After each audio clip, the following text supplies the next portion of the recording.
전광훈 사랑제일교회 담임 목사가 보석으로 풀려난 지 140일 만에 다시 구치소에 수감됩니다.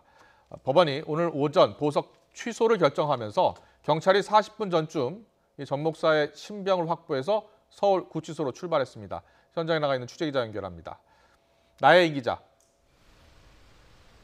네, 서울 장위동 전광훈 목사 사택 앞에 나와 있습니다. 네, 보석이 취소됐죠. 전광훈 목사 이미 구치소로 출발한 거죠?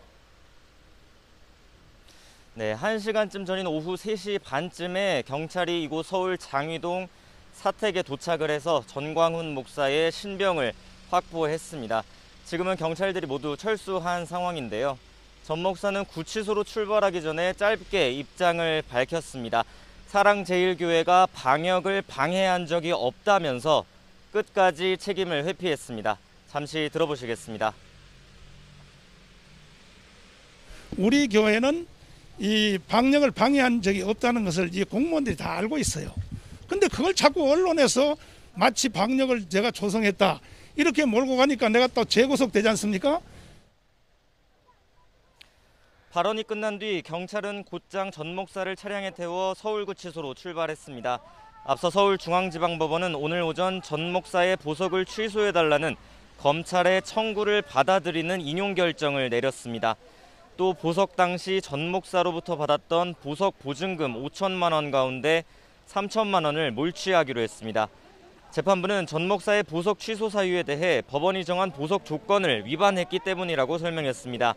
재판부는 전 목사 보석을 허가할 당시 재판 중인 사건과 관련되거나 위법한 집회 시위에 참가해서는 안 된다는 조건을 달았는데요. 보석으로 풀려난 이후 전 목사가 광복절 집회에 참가하고 불법 집회 논란이 일자 보석 조건을 어겼다고 판단한 것으로 보입니다. 재판부는 별도의 신문 절차 없이 검찰과 전 목사 측이 제출한 의견서 등을 토대로 서면 심리만을 거쳐 20여일 만에 보석 취소 결정을 내렸습니다. 전 목사는 지난 총선을 앞두고 광화문 집회 등에서 특정 정당의 지지를 호소해 공직선거법을 위반한 혐의 등으로 지난 3월 구속 상태에서 재판에 넘겨졌습니다.